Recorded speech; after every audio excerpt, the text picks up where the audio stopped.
Hello, good evening. Welcome everybody to the Murdoch Mind, Body, and Spirit series. I'm Gina Murdoch. It's great to see so many of you here. I love the front row. Woo! We are so honored, my husband Jerry and I, to present this series at the Aspen Institute, and we're so happy to see a full house once again for this series, connecting mind, body, and spirit. This is really the part of the founding principles of the Aspen Institute. We have an incredible speaker here tonight, and we're very, very excited about hearing from Dr. Neal Barnard. If you weren't here for that talk, you can just exit. No, I'm kidding. Let's all take a collective deep breath here. It's the Aspen summer season, and I know there's quite a bit of frenetic energy. So let's just close our eyes, take a few deep breaths, and really connect into this space so we can be present for this talk here today. So just breathing in and out through the nose. Go ahead and close your eyes. I won't go away. I know, I saw you. Just take a couple deep breaths. So we talk a lot about the mind, the body, and the spirit, and a lot of that is just about mindfulness, about being present in the moment. And here we are already in August 5th, 2015, and for some of us, we wonder how we got there. So just take a couple deep breaths and just reflecting on all the amazing things that you've seen in this space in the Aspen Institute. I personally would like to thank Crystal Logan for helping us put this series together and the staff at the Aspen Institute. And so just taking one more deep breath in through the nose, and as you exhale, just a sigh. Let's just do that one more time. Inhale through the nose. Oh, that feels good. We're going to talk about foods for protecting the body and mind tonight with Dr. Neal Barnard. And I'm just going to tell you just a little bit about him, and you can read more in the program book. Neal Barnard is an adjunct associate professor of medicine at George Washington University School of Medicine and Health and Sciences in Washington, D.C., president of the Physicians Committee for Responsible Medicine. Through numerous studies, he has found ways to reverse and prevent disease, and he has worked tirelessly to educate the medical community as well as the public about findings from a host of peer-reviewed studies. Dr. Barnard has authored more than 70 scientific publications, as well as 17 books, including the New York Times bestsellers Power Foods for the Brain and 21-Day Weight Loss Kickstart. He'll be signing his books after this program, so please take some time to connect with him after. And just really quickly, the bio is very impressive, and we know that all of our speakers here are incredible human beings, really pushing the envelope with innovation and creativity. When I was going to present Dr. Barnard, I got an email from a friend of mine named Martin Oswald. Martin, are you in the audience? Yeah, Martin, I'm sorry to embarrass you.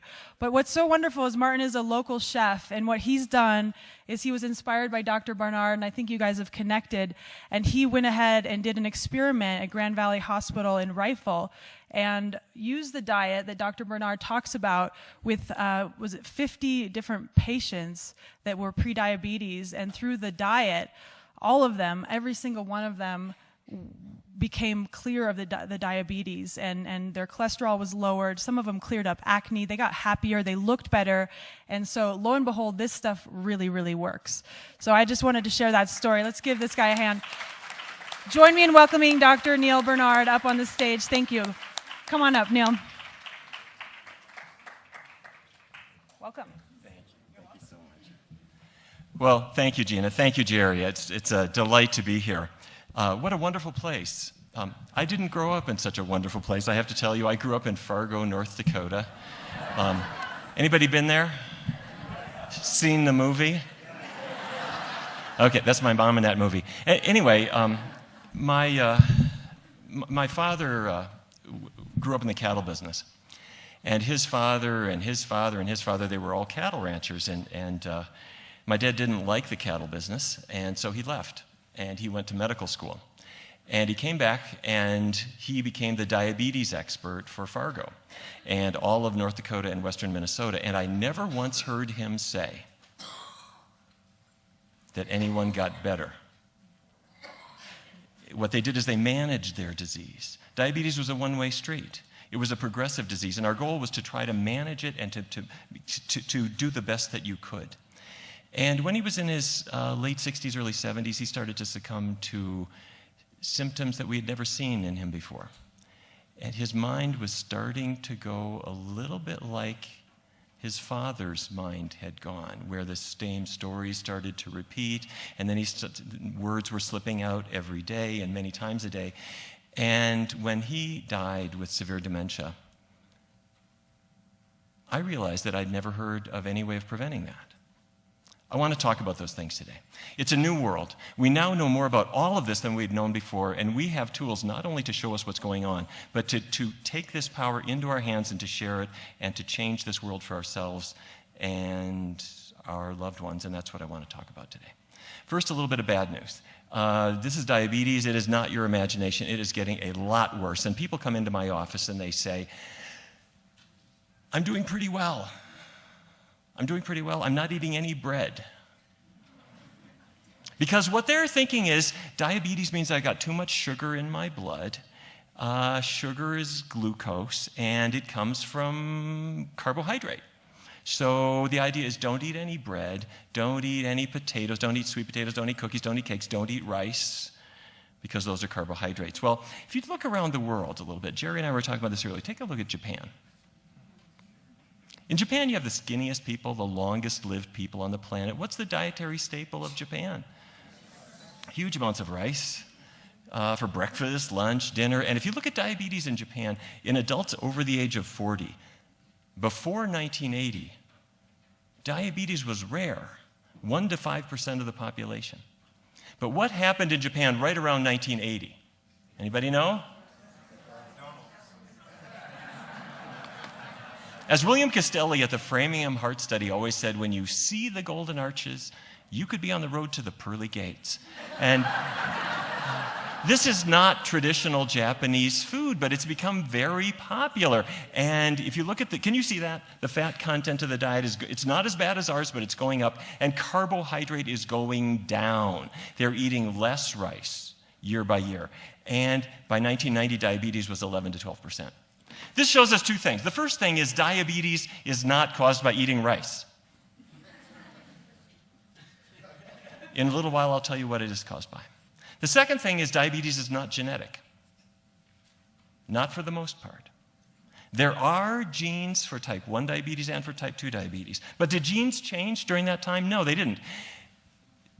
There are two kinds of genes. There are dictator genes. Those are the genes that say blue eyes. You're going to have blue eyes. They give orders, you obey. The genes for diabetes are more like committees. They make suggestions. You could get diabetes, but maybe you couldn't. Okay? All right. So let's take a lesson from the United States. We do not have a rice-based diet. We have a meat-based diet. And in 1909, the Department of Agriculture started tracking what we eat. And meat intake rose, especially in the post-World War II period, and hit an all-time high in 2004. And what was the big increase? Pork? Beef? Chicken. Americans eat 1 million chickens per hour.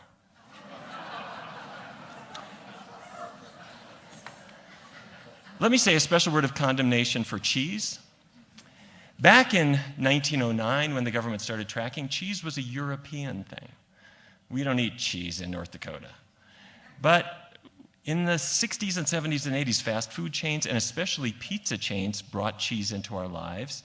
You know, pizza is a delivery vehicle for cheese. And as of 2012, your average American was eating 30 pounds more than we were a century earlier. That would be okay, except it's 70% fat. Mostly saturated fat. That's bad fat. It's got a lot of cholesterol. It's got a lot of sodium. If it were any worse, it would be Vaseline. And we're eating huge amounts of this stuff, enormous quantities.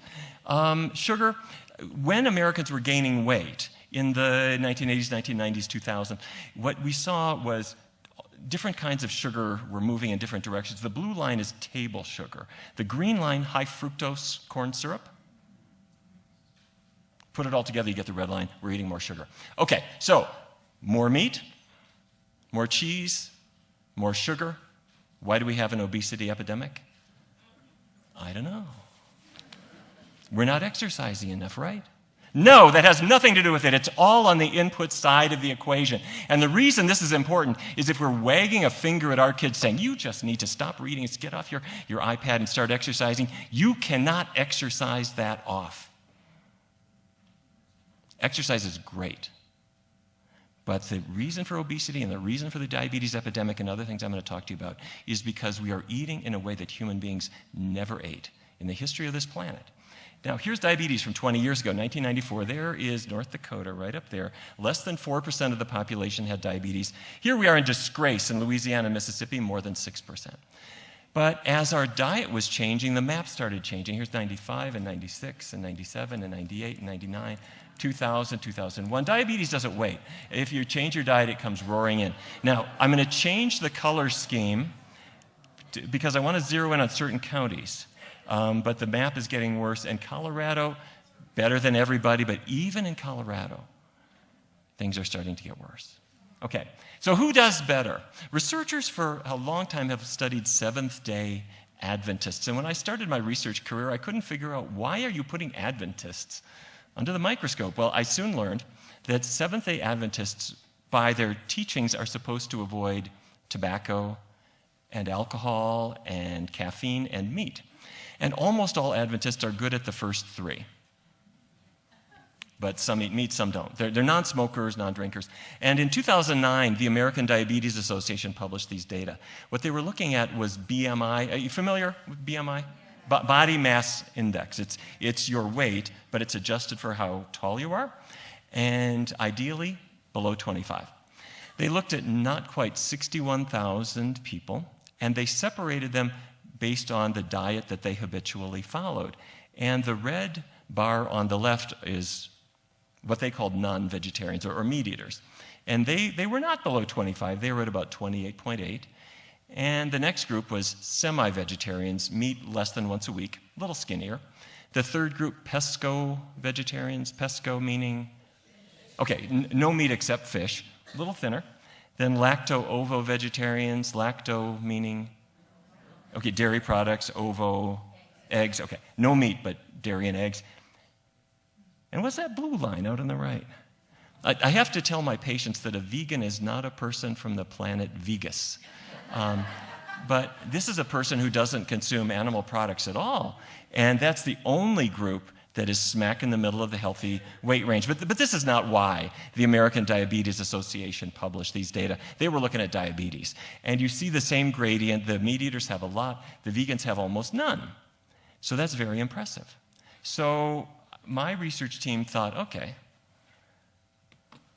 let's test that diet. Let's bring in people who never thought about doing anything like this before, and let's see what happens. So we brought in a group of people who were it was postmenopausal women with moderate to severe weight problems. And we did not say to reduce calories or avoid carbs. What we said was no animal products and keep oils low. So don't take that bottle of olive oil and go glug, glug, glug, glug, glug, glug, glug all over your pasta. It's going to be low-fat foods. We asked them not to change their exercise, and it was a 14-week study. So what we asked them to eat from was what we call the power plate. Fruits, grains, vegetables, legumes. Legumes are? Okay, beans, peas, lentils, foods that grow in a pod. So breakfast might be blueberry pancakes or oatmeal with cinnamon and raisins, or chili with not meat, but with vegetables or beans. And if my linguine arrives, instead of an Alfredo sauce, it might have artichokes and seared oyster mushrooms. This is not a punishing diet. No calorie counting, no carb counting. And at 14 weeks, the average person had lost 13 pounds. Their waist dropped by 2 inches, and their insulin sensitivity improved, which we measure with glucose tolerance testing. So predicated on these results, which we published in the American Journal of Medicine, NIH, I forgot to tell you, we tracked them for 2 more years. And we compared them to a control group following a chicken and fish diet. The control group is the red line. Over the long run, they didn't do so well. The blue line was the vegan group. And because you're not starving, there's no reason to overeat. There's no reason for the weight to come back. And it's a one-way street to a healthier waistline. Okay, so the National Institutes of Health then gave us a grant and said, why don't you test this for type 2 diabetes? So we used a plant-based diet and compared it to a conventional carb-counting, calorie-restricted, conventional diabetes diet. 22-week study, so about 5 months, and a year follow-up. We had 99 people, and what we track is something called hemoglobin A1C. If you have diabetes, you know what I'm talking about. And what A1C is, if I test your blood glucose, it's going up and down minute by minute, but A1C stays pretty stable. And it should be below 7 if you have diabetes. So the red line was the conventional diet. They had a nice drop down to 7.5. The people on the vegan diet, no calorie counting, no carb limits at all. They were free to eat as much as they wanted. Had this massive drop, just on average, of more than 1.2 absolute percentage points on A1C, which is not only better than any other diet that's ever been tested, but better than any oral diabetes medication that we had available too. And when we saw these results, there were some unusual things that happened. This is Vance. Vance had been a policeman in Washington. His father was dead by age 30. Vance was diagnosed with diabetes at 31, came in to see us in his late 30s, and he was randomly assigned to the vegan group. And after about 3 weeks, he said, this is the easiest diet I ever did. You don't tell me to count anything. You don't tell me to not eat stuff. I can eat as much as I want. I just got to learn different kinds of foods, but he said it was easy. Lost about 60 pounds over the course of a year. His diabetes medications were discontinued. And his hemoglobin A1C was not below 7 to start. It was 9.5, which is terrible. It dropped to 5.3, which is normal. Here's what this... When I was in medical school, I was taught you can't get normal. Here was a man in front of me, and his lab tests showed that on no medication at all, he had a hemoglobin A1C of a teenager. The diabetes was no longer... Do I tell him? I had to say, I thought about this for a long period of time. Could I tell him he didn't have diabetes anymore? I have to say, as we've started to see many, many cases of this, we're quite comfortable telling people that their diabetes is gone. That does not mean it could not come back. It's waiting around the corner. If Velveeta comes back into your life, diabetes will find you. This is, oh, by the way, I was asking his permission to share his experience. He said, make sure you tell everybody that my erectile dysfunction went away too. You can write that down. This is Nancy. Same story. She lost about 40 pounds. She stopped her diabetes medications. Her A1C improved. It's still in the diabetic range, but much, much better. And her arthritis improved dramatically. It effectively went away, and that's another talk. But bottom line, when you're not eating dairy products and dairy protein, the inflammatory processes that are attacking the joints in many cases goes away. And there are other parts of the diet that can cause inflammation too, but this is a biggie, okay? All right, now this is my most important slide. If there are any medical people, I want you to turn on your phone and take a picture of this. This is a muscle cell, and the reason I'm showing you a muscle cell is that's where sugar is going. Some sugar in your blood goes to your brain. Some goes to your liver. Some goes to other parts, but most of it goes to your muscles because it's powering your movements. And so there's the glucose. To get into that cell, it needs a hormone, which is called insulin, and there it is. Insulin is like a key. So here's the insulin. It attaches to that red receptor just like a key in a lock. And once the insulin attaches, it signals those channels to bring in the glucose, and there it is, coming right in. That's what's supposed to happen. But there's a problem here. When I was a kid growing up in North Dakota, I lived in a part of town where some other kids would play this not very nice trick. When nobody was home, they would put chewing gum in your front door lock. And you get home with a perfectly good key that will not open your door anymore. I hope you never lived in a neighborhood like that. So rather than climb in and out your window for the rest of your life, you clean the door lock out, and your key will work again. You don't have chewing gum in your cells. What you have is fat. Chicken fat. cheese fat, beef fat, fryer grease, olive oil, extra virgin olive oil, extra virgin olive oil. There might be a little 1040 motor oil in there for all I know. Anyway, this fat builds up inside the cell and it stops the insulin key from working. Are you with me? The buildup of fat causes insulin resistance. Now, doctors hate words like fat. It's got one syllable, so we are going to call it intramyocellular lipid. This is fat inside the cell. So why did Vance's diabetes go away? Well, think about it. How much fat is there in a low-fat vegan diet? How much animal fat is there? There isn't any. And if I keep the oils low, do you think that fat is going to stay there? It gradually dissipates, the insulin can work again, and so time goes backwards. The cause of his diabetes is starting to go away. And not just for Vance, but for anybody with type 2 diabetes. And by the way, this is not belly fat. You can be skinny. This is fat inside the cell that I can only detect with MR spectroscopy. It's inside the cell, okay? And now I'd like to talk to you about your car insurance.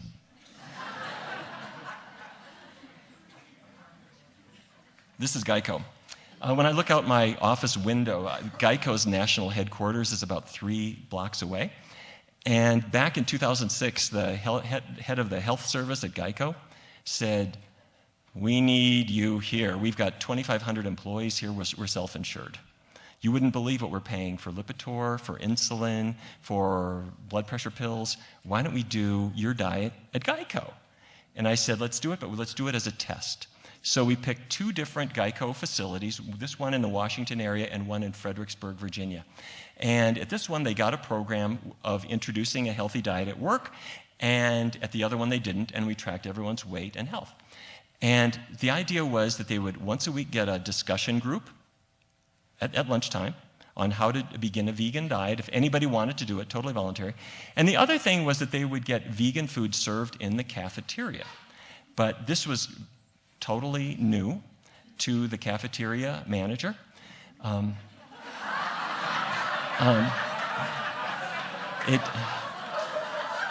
Anyway, they figured it out.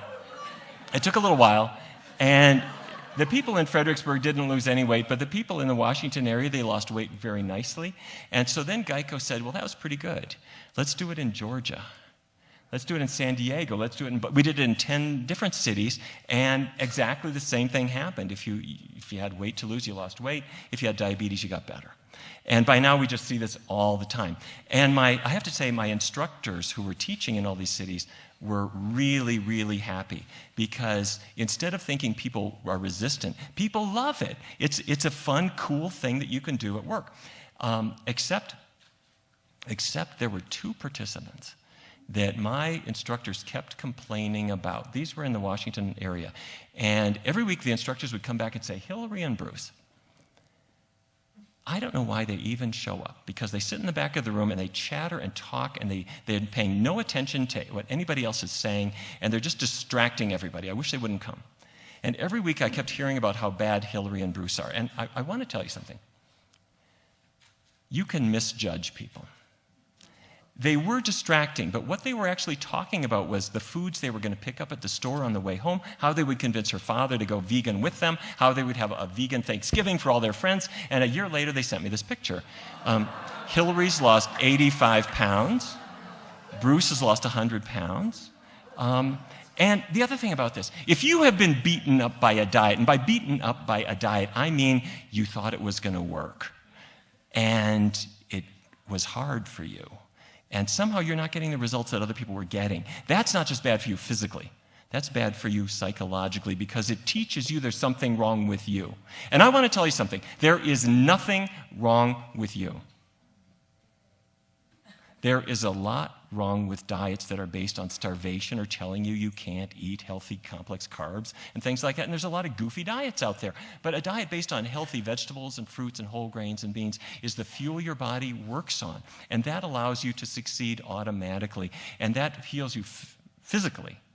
But it also allows you to repair some of the damage that happens to us in years of commercial diet, goofy nonsense that we've had to live with, okay? All right, so this is a man named Jean Remy. He lived in Canada. Sent me these pictures because he was at 320 pounds. His doctor said, you've got prediabetes. And his wife heard about the program that we were doing, gave him a book. By the time he got to chapter 4, he'd lost 160 pounds. And like Hillary and Bruce, he discovered he liked exercising now. He got energy. This is Gina, same story. She needed to lose not as much weight, but wanted to lose it not by starving, but just making qualitative shifts. She gets her waistline back and her health back, and this is what works. Okay, at the same time as we were doing this work on diabetes, some researchers elsewhere started to discover a parallel track that led to the health of the brain. And if it's all right with you, I'd like to pursue that a little bit. First of all, the bad news, Alzheimer's is getting much more common. This is not just because the baby boomers are aging, that's part of it. The disease is more common, not just here, but in other countries. And it starts out as a lapse. What was the name of that movie? If this happens once in a while, that's normal. That's sleep deprivation. But if it's every day, it's mild cognitive impairment. And if you're having trouble learning and remembering and reasoning and visual spatial ability, you can't get a map straight anymore. Language and personality start to go. This is what starts to lead us down to a diagnosis of Alzheimer's. Now you're going to say, I don't want that. That is like the last disease that I want to even think about getting. Because when you get Alzheimer's, you lose everything. Everything. Your doctor will say to you, I'm sorry. It's genetic. There's a gene. It's called the ApoE4 allele. If you got it from one parent, you've got 3 times the risk. If both parents gave it to you, you've got 10 to 15 times the risk. Get new parents. I don't think so. Let me show you how the brain, what's going on in the brain. This red crescent, that's the hippocampus. That's Latin for seahorse. This will be on the test. Some anatomist 2,000 years ago thought that looked like a seahorse. Anyway, it's the hippocampus. The hippocampus has the job of deciding what's worth remembering. So the waiter comes up to your restaurant table and says, hi, my name is Kelly. I'll be your waiter tonight. And the hippocampus goes, I don't think so. But things that need to be remembered go up to the cerebral hemispheres, and you don't get a new cell for every new fact. What you get is new connections and stronger connections between cells. But if you look into the cerebral hemispheres, you discover that these cells, these normal brain cells, are squishing out protein strands. And these protein strands will get into sort of balls of yarn, or little meatballs that we call beta amyloid plaques. And that doesn't look so good. It's sort of like one of those old-fashioned sausage makers cranking out the strands of protein, and then they collect in these meatballs in the brain. It's a hallmark of Alzheimer's disease. Well, anybody know what this is? That is Chicago. 1993, the Chicago Health and Aging Project got started. And what they did is they interviewed thousands of people. All they asked them is, what did you have for breakfast? What did you have for lunch? What did you have for dinner? And they then carefully tracked those people over years and to see if there was anything that linked to brain health. And the first thing that they keyed in on was something I knew about. When I was a kid growing up in Fargo, my mother had 5 kids. And bacon would waft its smell up to our bedroom, and we'd all run downstairs, and my mother was taking the bacon strips out of the frying pan and putting them on a paper towel to cool down. And when the pan had no more bacon in it, she had that bacon hot grease in the pan, and you don't want to throw that away. That's good bacon grease. So she would carefully pour it into a jar to save it. Did your mom do this? That jar did not go in the refrigerator. It just went on the shelf because she knew that when bacon grease cools down, what happens to it? It solidifies, and that is a sign that it's really high in saturated fat, bad fat. And the number one source of saturated fat is dairy products, but it's also in meat. Okay? So in Chicago, some people don't eat very much of it, and some people eat a lot of it, and we're going to separate those two groups. So the researchers tried to compare the low saturated fat group to the high saturated fat group, and I want to show you the numbers. That's the low group, that's the high group. So the people who are eating the most saturated fat, most dairy, most bacon, had 3.5 times the risk of Alzheimer's compared to the other people. Where is it coming from? 2 eggs, 3 grams of saturated fat, 1 strip of bacon, another gram. Do you know anyone who has 1 strip of bacon? Chicken thigh, even without the skin, 4.5 grams. Glass of whole milk, another 4.5 grams. Pizza for 1, 12 grams. Do you know people who eat these foods? People are eating these foods everywhere. And you just add that up, and you're automatically in the high-risk group. Okay. Researchers in Finland said, what if we don't look at Alzheimer's? What if we just look at mild cognitive impairment, that situation where you're having a lot of mental lapses later in life, but you don't have Alzheimer's? You're still driving, you're still managing. They took a little bit more than 1,000 adults. They tracked their diet at age 50. And then they watched them for the next 21 years. And some of them ate relatively little saturated fat. Some ate more. And it wasn't just Alzheimer's. Exactly the same thing with the mental lapses that hit us as we're older. The fattier your diet, the more likely you are to have brain problems. Well, what about that gene? That ApoE epsilon 4 allele. Well, they redid the data looking only at those people. And here we are. Some people had relatively low fat, some high fat, and here's the numbers. Just so that you understand, these are all people at genetic risk.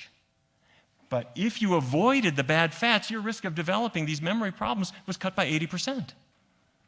Genes are not destiny. Just like in the case of diabetes. The genes for Alzheimer's disease are a committee that's making a real strong suggestion. And now is the time to say, I don't think so. I don't want that disease. The solution to it is not a perfect one. But we have tools that we didn't used to have. Oh yeah, what's that now? There's a fat in donuts. Anybody know what that's called? Trans? Trans fats, that's right. Some people in Chicago know what a donut is. Some people avoid it, some people eat a lot of it, and I want to show you the numbers. Exactly the same, okay.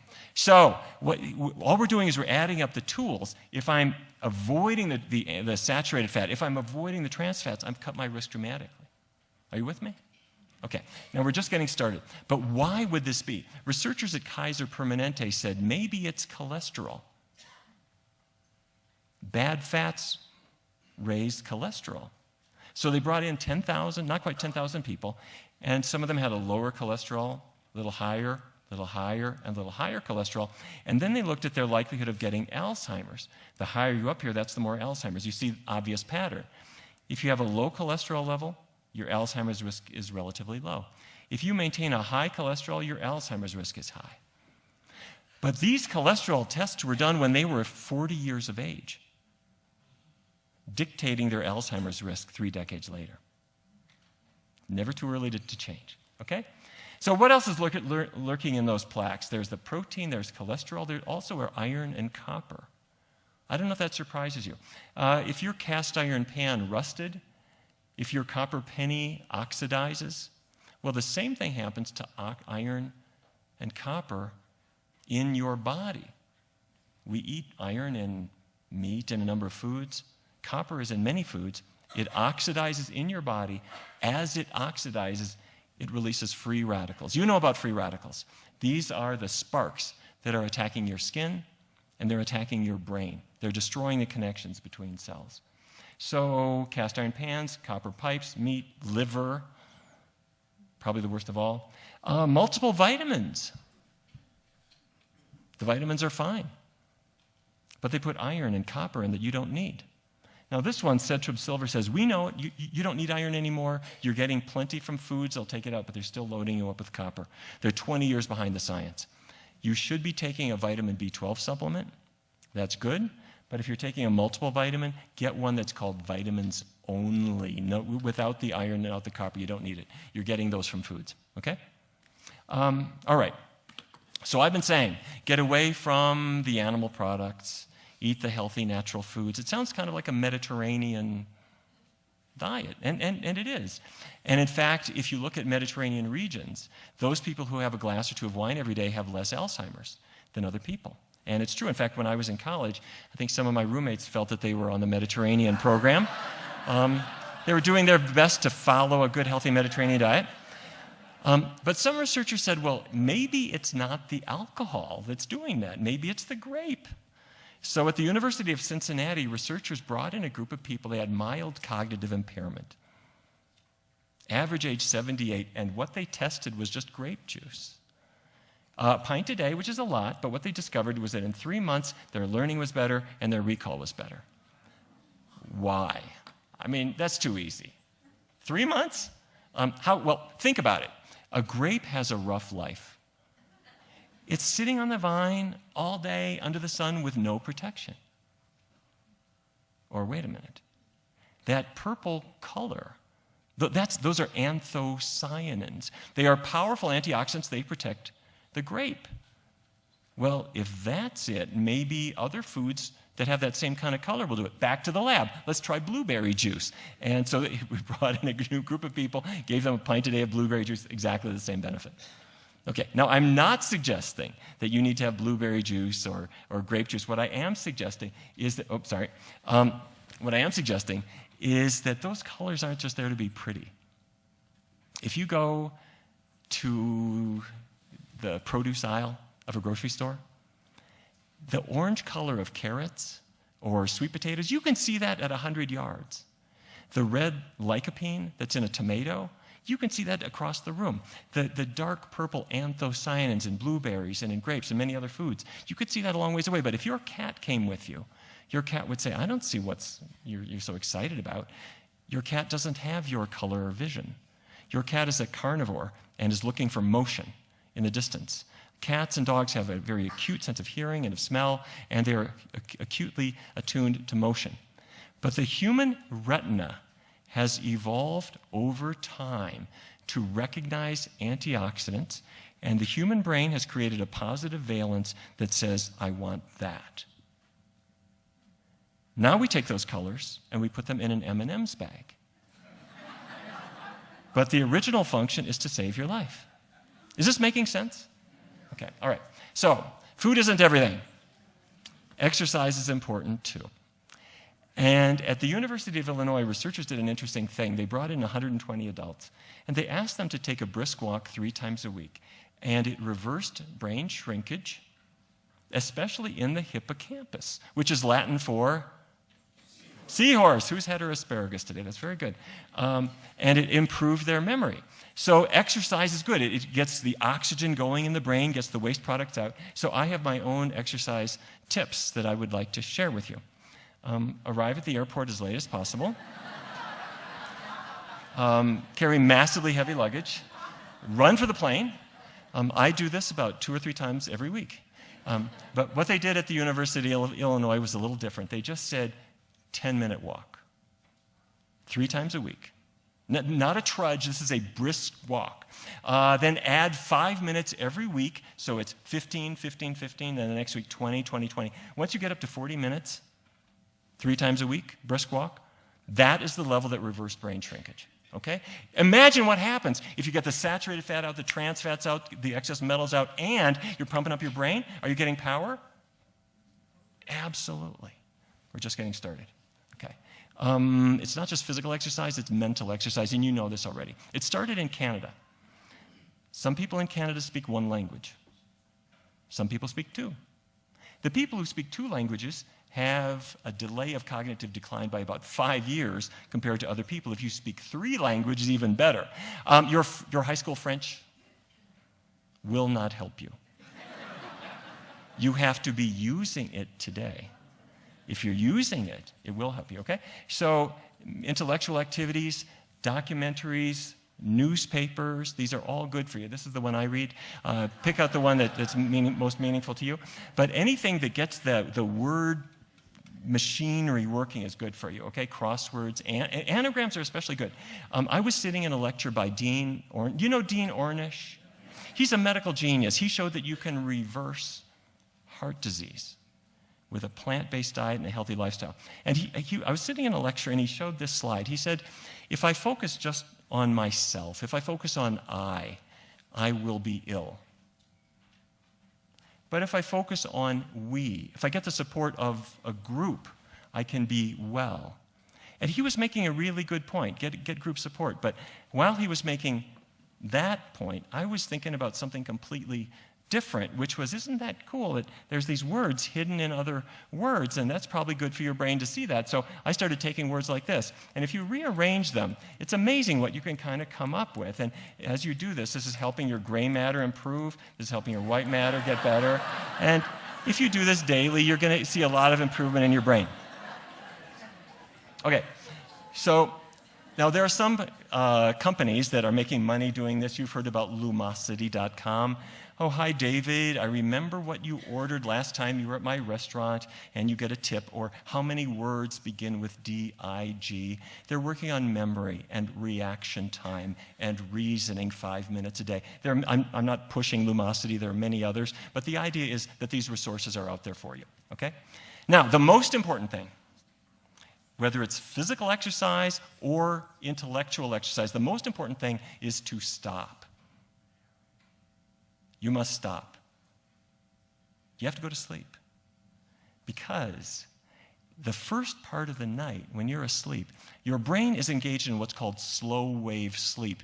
It's integrating words and facts and experiences. It's like all of the memories and things that came in during the day are a jumble of file folders. You got to stop so they can be filed away. The second half of the night is REM sleep, rapid eye movement. Your brain is sorting out physical skills like a musical instrument or riding a bike or playing tennis, and emotions in dream. If you're up all night, and if you're night after night just not sleeping well, your memory will be poor and your emotional control will be poor. So there's a physiological substrate. At night, your amyloid, that sausage maker, turns off. It stops cranking out so much amyloid protein. But that only turns off if you go to sleep. Okay? So this is my most important medical device. I don't care how good your book is, 10 o'clock, close it, turn off the light, go to sleep. If you're having problems sleeping, I have a regimen that I use for people that's very, very easy to do, and it's in my book, Power Foods for the Brain, or we can talk about it in the Q&A. It's a very easy thing to do. All right, so what's a healthy diet? Fruits, grains, vegetables, legumes. Those should be our staples. And we, the Physicians Committee, are some of you members of the Physicians Committee for Responsible Medicine? Thank you if you are. If you're not, please do join us. We're trying to promote a healthier world in many ways, and I'd love for you to hear about what we're doing. But back in 2009, we sent this to the U.S. government and said, the pyramid is a nice shape, but people eat off a plate. Give them a plate. And you don't need a meat group and a dairy group. These are the foods to emphasize. Well, we didn't hear back from them. So in 2011, we filed a lawsuit against the USDA. And we did hear back from them. And I don't know if you've seen, but this is what the USDA now calls My Plate. And they said, okay, fruits, grains, protein. Protein could be meat, but it could be beans or tofu or nuts. For the first time in American history, there is no meat group anymore. The dairy group now includes soy milk. It's not perfect, but we're going in the right direction. I'm not taking any credit for this change. It could be a coincidence, but we're making progress. Okay, so by now you might be thinking, all right, Dr. Barnard, I get it. If I followed your diet, I'd probably be healthier, but my family would divorce me. I'd have to live in the garage. All the pleasures of life will be gone. How am I going to do this? Well, I want to show you how we do this in research studies. We've done this with hundreds of people, and I have never seen anyone unable to do it. I want to walk you through it. 2 steps. Step 1, check out the possibilities. For the first week, we're not going to eliminate any foods. All we are going to do is try to identify plant-based foods that we genuinely really like. So you take a sheet of paper, and you mark breakfast, lunch, dinner, snack. And you go to the store or try different recipes, and you just see what fits in. Okay. Oatmeal. Tastes like wallpaper paste. I got to put some raisins on it and some cinnamon, and now it's good. Blueberry pancakes, that'll work. I've never tasted almond milk, but I'll put it on my bran flakes and see what I think. So all I'm doing is I'm just testing out different things. And for lunch, I'll try the veggie pizza without cheese, and I'll try a veggie hot dog or a mandarin stir fry, whatever it is. I'm just trying them out. And I'm going to an Italian restaurant where I'll check out the salads and the pasta fagioli or the angel hair pasta with an arrabbiata sauce. Or Mexican, I'll try the veggie fajitas or bean burritos. At Chinese, I might try the rice and tofu and vegetable dishes. Extra points for Japanese because it's often delicate and very low in oil. So all I'm doing is trying out the plant-based options. And if I happen to go to a submarine sandwich place, would they be willing to make it without meat and cheese? Sure. So you load it up with the lettuce and tomato and onions and cucumbers and olives and red wine vinegar, and they'll toast it for you. And Taco Bell may not be the pinnacle of culinary art, but they'll make you a bean burrito. So if that's where you're eating, you're trying out these options. So whatever you're eating from, the whole idea is to just look for your breakfast, lunch, dinner, snack that works for you. And then once you've found them, then step 2 is to mark out just 21 days, not 22, not 28, just 21 on your calendar and do it all vegan all the time for 3 weeks just as a test. I can do that. Okay, easy. At the end of that time, 2 things will have happened. The first is you're healthier. Physically, you are healthier. Your blood sugar is coming down, you're losing weight, your digestion has finally sorted itself out. But the other thing is your tastes are starting to change in ways you didn't expect. And if that sounds strange, let me ask this group. How many of you ever switched from whole milk to non-fat milk or skim milk? Can I see hands? How many? Oh, okay. When you did, what was the skim milk like at the beginning? Watery? It's kind of blue, too. It doesn't look right. How many of you got used to that? How many got used to the lighter taste? Did you ever go back and taste whole milk again? What was that like? Too thick? Kind of like cream? Like, wait a minute. For your whole life, it was fine. But if you're not tasting it, for about a 3-week period, your taste buds physically change, and they prefer the lighter taste. So if you start a low-fat, plant-based diet, for the first week, it will seem light. You're going to think to yourself, do I have to acquire a taste for folk music now? Break out the tie-dye, I'm doing a vegan diet. Well, the second week, it starts to make sense. And by the 3rd week, you've heard that Serena Williams is doing this, and Bill Clinton, I think, and Ellen DeGeneres, and I think Al Gore started doing it. And a lot of people are doing this, and there are like 10,000 books, and there are a million websites and DVDs and programs, and a lot of fun products at the store, so it becomes cool. And you discover that all of your friends have adopted you as the nutrition authority. And after about 4 weeks, if you go back and you have a double bacon cheeseburger, what you discover, it's not the joyful experience that you remembered. But it's like being a smoker. If you smoke every other day, you never forget it. But if you've gone without for about 3 weeks, you got power. So that's why we do it this way. If you want transition foods like the veggie burger instead of the meat burger, or instead of Jimmy Dean, there's Gimme Lean, you can do this if you want. So I'm not pushing them, but the meat substitutes are there. We have a free online program called the Kickstart. It's 21 days of menus and recipes and cooking videos. So on day 1, Alicia Silverstone will send you her menus and recipes. I'm not making this up. And a lot of other Hollywood celebrities and athletes will do the same. We've got an app that's also free, 21-day Kickstart. It's all here at pcrm.org. Please sign up. By the way, for those of you who are caregivers, we have it in English, Spanish, Mandarin, and a program for people from the Indian subcontinent. We've had about 450,000 people have used this program, all totally free, no commercial bias whatsoever. And is the world changing? I showed you that meat intake hit an all-time high in 2004, but around 2005, 6, 7, it started to sputter. In 2008, it fell. 2009, it fell. 2010, 2011, it started to fall. And if you do the math, by about 2012, we had dropped about 20 pounds of meat per person per year. If you're an animal person, every 1% drop is 100 million animals who weren't eaten. If you're an environmental person, that's that much feed grain that didn't have to be irrigated. And if you're a cardiologist, that's a whole lot of Lipitor you're not using. So we're not where we need to be, but it is also not your imagination. The world is changing. Things are going in a much better direction. However, I want to tell you something, and this is where I'd like to focus your attention on something where we're facing a serious challenge. Do you remember this? There are a lot of people who are profiting from things that aren't so healthy, and they can say things that sound good in a soundbite, but may not be entirely true. Eat butter, butter's okay. Dairy management, the beef industry, the Atkins, there are a lot of people who are spending a lot of time trying to convince you to eat their product. And their secret weapon is research. Because if I can do a study that says 20% of adolescent girls are low in iron, then I can press release this, and every TV station on the 6 o'clock news will say, a new study shows that women tend to be low in iron, therefore doctors recommend more red meat. Or I could do another study showing that people are low in calcium, so therefore we need cheese and sour cream and milk and dairy products. Industry uses this. They are not fools. This is the Cattlemen's Beef Board. Look at their research budget, $6.7 million per year. Some of that's marketing. A lot of that is things to get on the evening news. They want your kids and your grandkids to buy their products. Now, the Dietary Guidelines Advisory Committee, did you see this earlier this year?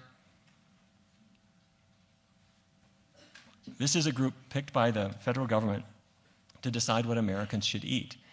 And they put out a report that said there's available evidence shows no relationship between the consumption of dietary cholesterol and serum cholesterol. Cholesterol is not a nutrient of concern for overconsumption. In other words, we can finally go back and have what we have been craving, which is this egg. And this is apparently the most important thing in our lives, and we can stuff it down our gullet. In fact, if cholesterol doesn't matter, why stop there? We can have sausage again. And this is what Americans over the last several months have started to think.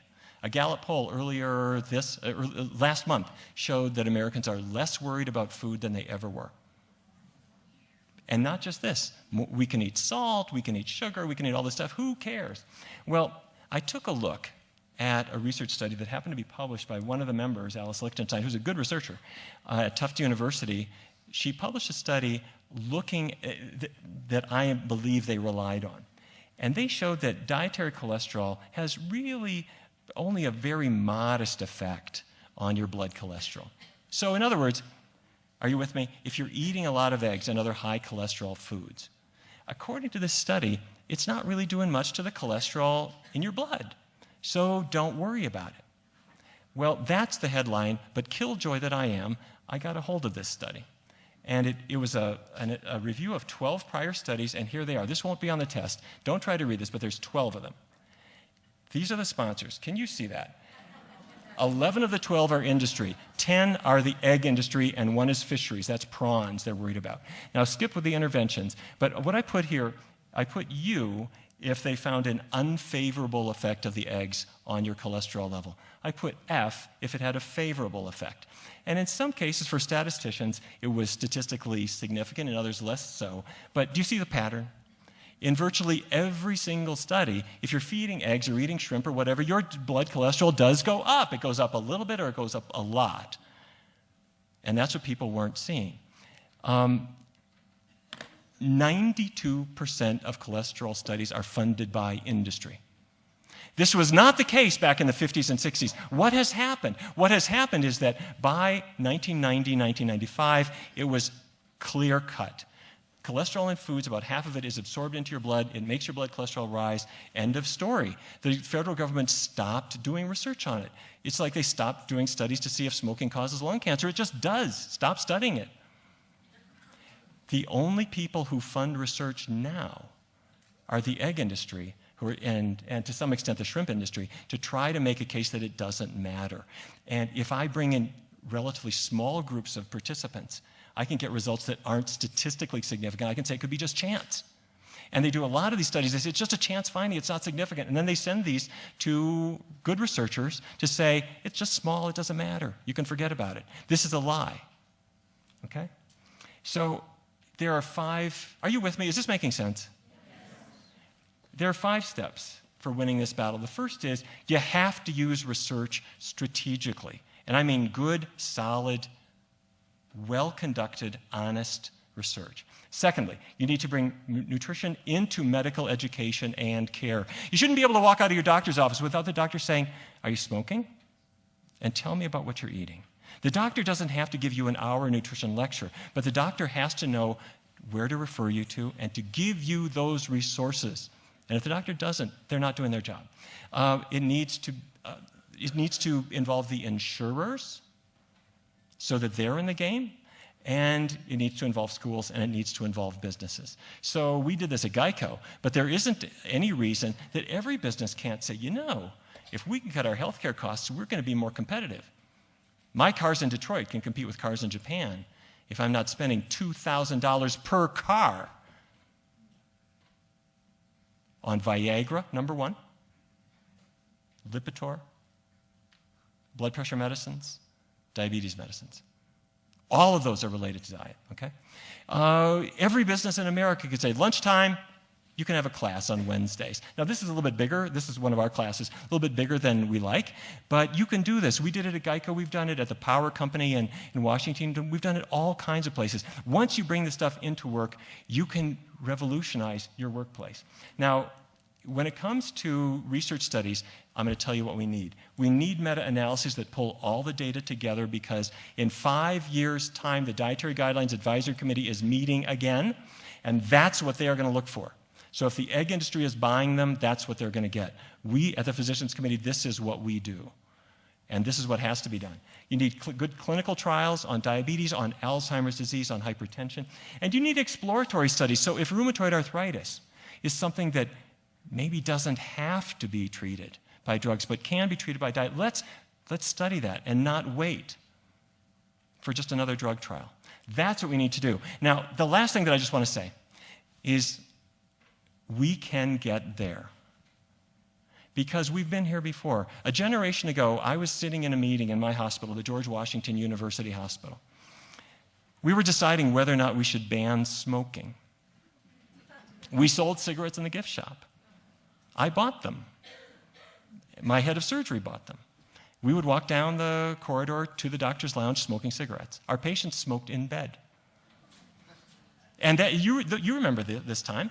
We decided we're going to ban smoking, and every other hospital did the same thing, and every restaurant and every airline and every government building and every business said, you can't smoke here. And that became the greatest gift to every smoker who wanted to quit but needed some support. And now it can be a February morning in Washington, D.C. There's some guy shivering in his shirt sleeves outside, finishing his cigarette before he's allowed into his non-smoking building. Well, people are changing their diets too, but not fast enough. We're just like where we were with smoking. We weren't idiots then. We were just taking our time, because it takes time to get cancer. I can quit eventually. Well, we made the decision the time is now with cigarettes. A generation fast forward to today, that's where we are with food. Now is the time. Because if we don't do anything, our kids are at risk, everyone we love is at risk, and we are at risk. But we can make these changes. And the way to do it is to have fun with it. Try new foods, new recipes, new books, new DVDs, new explorations. A new restaurant, try it out. If you have a dud, who cares? We're having fun with this. And then if you find something you like, share it at work, share it with schools, share it with people you love, share it with a letter to the editor, share it with a call to your member of Congress about what foods we subsidize. If we make enough noise, yes, there are industries that profit from this, but there are more doctors, nurses, dietitians, worried parents, worried principals and teachers. Our problem is we're quiet. If we have fun with it, if we explore with it, and if we make some noise, we can revolutionize the health of this country. Thank you very much.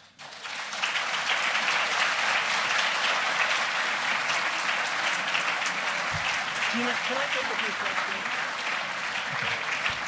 Thank you. We have time for a few questions if there are any. I'd be more than happy to take them. And do we have a microphone for people?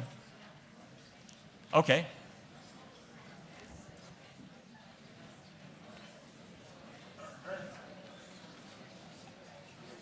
Yes, if you have a question, they'll bring a microphone to you. Yeah, that's fine.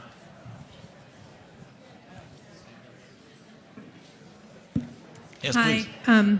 I just want to say I'm one of your fans. I love your website, and I get your nutritional facts and everything coming emails every day. And I work with Dr. Feinsinger in the Valley, and he started a plant-based whole food program for his patients, and I help support that. But my question today is, have you done any research with chronic fatigue syndrome? Because it seems to be a real problem.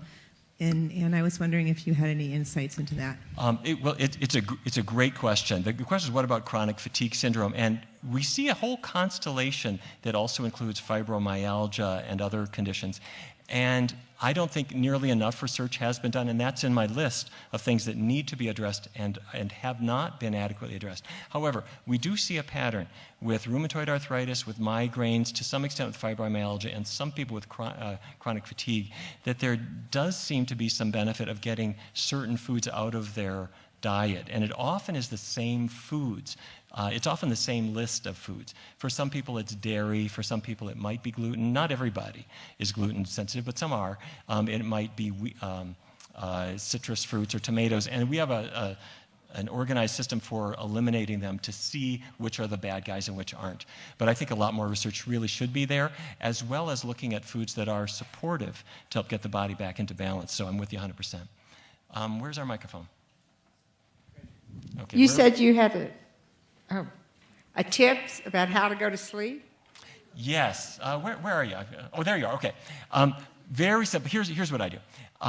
First of all, we do a little sleep hygiene, which starts with caffeine. If you're a coffee drinker, about a quarter of your morning coffee, the caffeine is still there at midnight. So, like it or not, it makes your sleep light and easy to disrupt. Alcohol will lure you to sleep, but about 4 in the morning, the alcohol molecule transforms into aldehydes that are stimulants, and they cause a certain kind of a wake-up where problems and annoyances hit you at about 4:27 in the morning, and you know exactly what I'm talking about. So we deal with those initially, and there are a few other things as well. Don't eat high-protein foods in the evening. And then we bring in exercise, physical exercise, and I like to strain the muscles a little bit. And I don't mean hurt yourself, but things like push-ups or anything that causes the muscles to get tired, because for a lot of people, when you were 7, you were physically active, you didn't drink coffee, you didn't drink alcohol, and you were very physically active, and your muscles got tired. And so when you lay down to sleep, your body demanded sleep, and you would just collapse. When you're an adult, the only exercise we get is this, or this now. And so when we lie down, our brain is wired and our body is not really fatigued, so we don't sleep well. So get some physical exercise as well. And the last thing that I would mention sounds completely ridiculous, but this is true. Look at what a toddler does or a little kid does before they go to sleep. For about 45 minutes, they go through this ritual of stretching their arms out and yawning really wide, and your cat does it too. And your dog does it. And when I was in medical school, I had a little rescued laboratory rat who lived with me. And she would stick out her rat paw in the evening and do this big rat yawn and collapse into sleep. Adults don't do that. We just close our book and we go like this. I know I can go to sleep if I just try. So tonight, when you go home, if you don't do this naturally, fake it. Do a big stretch and a big yawn. Hopefully no one's watching you. And in a couple of seconds, it will turn into a real one. Do it about 4 times. It triggers the sleep mechanism, and you will sleep well. So just try those things. Look out for certain medications that are bugging you too, but see if it doesn't help you. Where are we now? Yes? I'm just wondering, in terms of the 4 food types that you recommend, are there particular places that you recommend to buy them from, like health food stores or Whole Foods or whatever? Okay, great question. No, I'm not recommending any particular store. However, I would recommend that if you have a choice, buy organic. And you almost always do have choices these days. It doesn't have to be expensive. If you buy dried beans and a sack of yams, it's really, really cheap. But I would suggest that you buy the best quality food that you can find. It's a very good investment. Where are we now? My favorite piece of cooking equipment is my grandmother's cast iron skillet. Must I throw it away? Oh, great question. If you're using your cast iron pan every day, you are getting too much iron. If you're having it once a month, who cares? Yeah, yes, over here. I I have a question about the difference between grass-fed animals and grain-fed animals. There's a lot of information. We're in a part of the country where we have cattlemen changing to only grass-fed beef instead of sending their animals off to confined feeding operations, and where there are hunters bringing home elk and deer. And I'm wondering if you've seen any research or done any research with your own patients in comparing the two different kinds of animal protein, if the animal has a natural diet or a human grain force-fed diet. Yeah. I'm sorry to say that while it sounds like a great thing that if we would take the same ruminant animal and just feed them on grass instead of corn, that all the health problems would disappear, but it really does not seem to be the case. The cholesterol content, the fat content, and even a number of the contaminants are pretty much the same. And much of the research was done on cardiovascular disease and other things was done before feedlots became as common as they are now. And in my own family, it was all grass-fed. Generation after generation after generation, and it was a health problem then too. So I have to say, I think the big push for organic grass-fed beef is promotion, not science. I have the mic over here. Yes. Can you alluded to this, but could you be specific about the work of Nina Teicholz, who wrote the book Big Fat Surprise? Right. And your question is? So her hypothesis that she defends intelligently is fat, no big deal. We've been all wrong about it, and that seems 180 degrees from what you're saying. And so yeah, I think she's a really nice person. I think she's done many, many good things in her life, and I think many, many people like her a lot. If you read her book and you check what she says, you will find just one distortion after another that will make you slam it shut. For example, the Maasai in Africa eat blood and dairy products. They don't have any cardiovascular disease at all. In fact, they have massive cardiovascular disease. But they don't, they have cardiovascular disease, but they don't get heart attacks. It's really hard to document heart attacks in rural Africa. Something that might be considered sudden death, it isn't listed as a myocardial infarction. So to hang your hat on that, it's commercial nonsense. I'm sorry. Well, I don't mean to say that. She's a very good person. But I really say, I've gone through that book, and there are lots of them. There's a million of them. And they're true believers in what they say, but the science is really very, very poor. Yes, please. There are internet sites, such as BioTrust, which say some of what you say, but also suggest that complex carbohydrates or complex proteins snacking at night, such as turkey, chicken, cottage cheese, and dairy products, are beneficial for you. What I'm hearing is totally different. Of course, they're selling pills at a very high price. Would you comment, please? It's true, and these are terrific questions, and I feel your pain. There is so much confusion out there. People will say, my good friend David Perlmutter said, the whole problem is grain, don't eat grain. And I say, David, what do you think people ate in Japan before McDonald's arrived? It's a grain-based diet. And there are many, many people who are trying to say the whole problem is carbs or grain or whatever. I'm hoping that the information that I presented will intrigue you to see that the healthful foods are these very simple, traditional vegetables, fruits, whole grains, and beans. On our website, and those of you who are members, you'll get updates all the time where we do try to bring the science to you. I haven't found a way to turn down the din of competing messages, but hopefully we're making some progress. We should probably stop at that point. I do want to say a big thanks to the Aspen Institute, and specifically thanks to Gina, thanks to Jerry. I really appreciate you letting me share this time with you. Thank you.